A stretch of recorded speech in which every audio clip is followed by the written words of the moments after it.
What's up guys? Welcome to AnimeKouhai, an extension of Anime Senpai PH channel. All pieces of information are derived from the light novel. In today's video, we will continue Chapter 1, Volume 8 of the light novel, entitled Reconciliation and Agreement. This video is the 11th part of Chapter 1 in our Tensura spoiler video series. If you haven't watched the previous episodes, feel free to check out the links in the description below. Now, let's get to the video. It was at this moment that Shuna brought in coffee and snacks for them. It seemed that scones and french fries were on today's menu. Rimuru had to hand it to Shuna. She demonstrated impeccable timing. Rimuru immediately tackled his plate as the paladin sat there, figuring out what to do. Veldora's eyes brightened when he saw that Shuna brought over some snacks. Veldora said that he would take a double portion. And of course, Veldora chose this moment to finally delve into the conversation.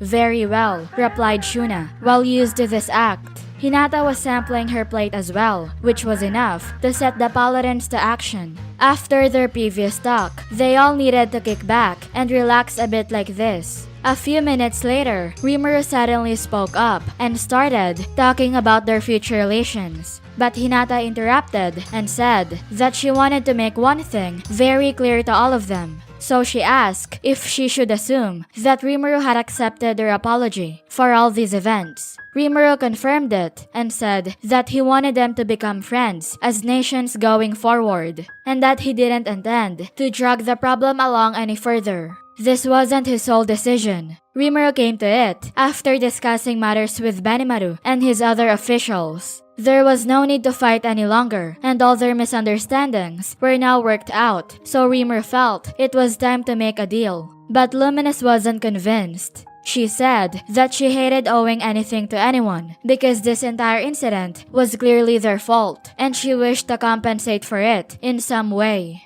Luminous stressed that they could strike a deal after Veldora was done, and she gave him a hateful glare. Luminous didn't want Veldora to feel like he could ask her for something later. Hinata agreed and replied that if that was Lady Luminous's will, then she must say that it troubled her to put Rimuru through such pain and not make up for it. Hinata wanted to show Rimuru as much as possible that she was being sincere. To Rimuru, that's great, but what kind of compensation were they talking about?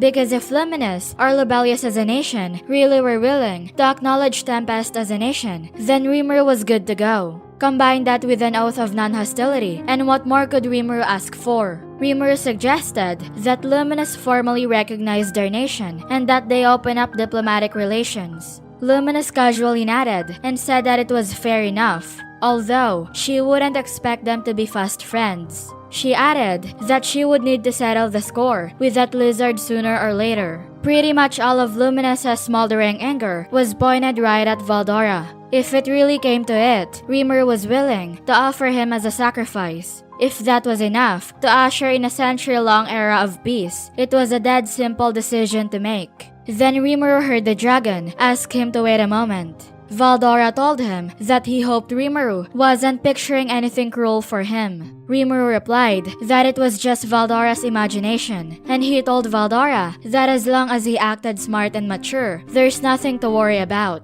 But Veldora was not convinced. He insisted that he knew what Rimuru was thinking when he talked down to him that way, and it usually meant Rimuru was up to no good. Veldora's getting sharp, but not as sharp as Rimuru. Rimuru told Veldora that he would give him his cone, but asked him to play nice with Luminous. Veldora replied that in that case, he would do his level best. Although he said that if he ever truly willed it, it'd be child's play to make Luminous recognize his vast strengths. And Veldora started laughing hysterically. Dealing with him is so simple. Luminous audibly sighed, but it looked like she would remain true to her word. Luminous told Veldora to stop getting cocky with her, and for now though, she proposed to call a truce. She emphasized that she would open international relations with them for a period of 100 years. Luminous thinks that would serve amply well as an apology. That came more easily than expected. Benimaru, Rigurd, and the rest of his team looked just as shocked, to say nothing of Hinata. Rimuru doubts anyone expected this. Hinata ventured that Luminous was willing to open diplomacy with Tempest, if not necessarily go all the way with a non-intervention treaty. Luminous told Hinata to stop pestering her about this because she had said what she meant. With that, Luminous reached for a second scone, content to let someone else work out the details. Louie dryly stated that he supposed they would have to carry out her will. Renard, however, seemed unconvinced and asked them if they were sure about diplomatic relations. He appeared ready to bring up an issue, but not quite sure if he should go through it.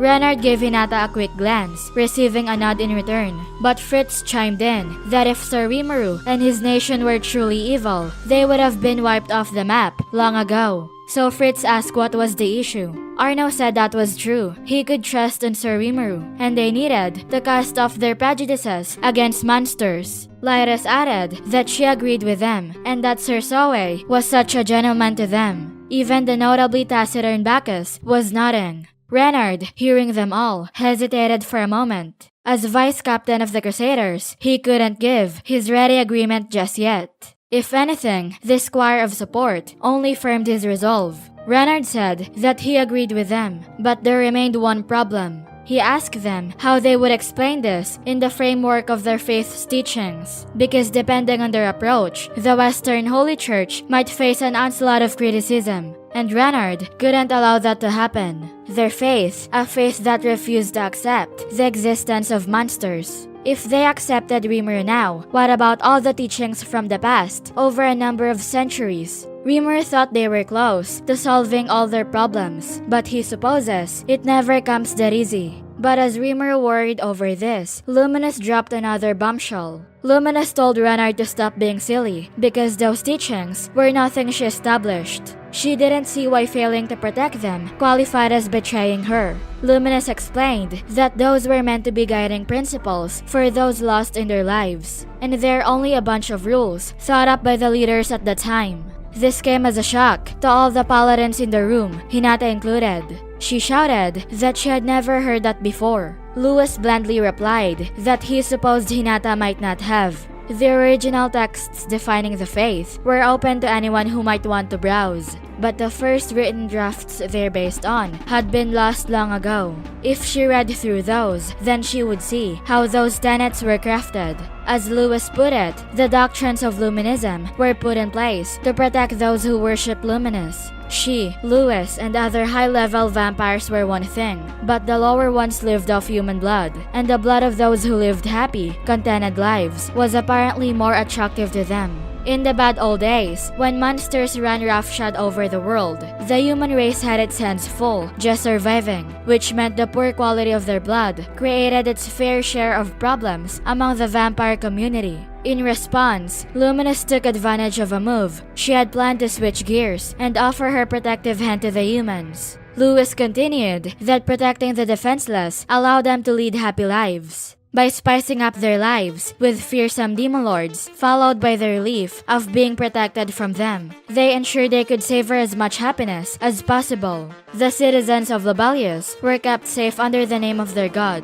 Humans, to put it in a rough way, were kind of like livestock to them. Vampires lived off their blood, but they needed rather small quantities, enough that the human victim wouldn't even notice. There were far more humans than vampires out there, so it made sense. A little blood donation now and then ensured a life free from existential threats. A real win-win situation. Hinata asked if it was correct to say that they wrote the holy scriptures of luminism to help keep needless slaughter by the monsters at a minimum. Louie said to Hinata, "That's exactly right."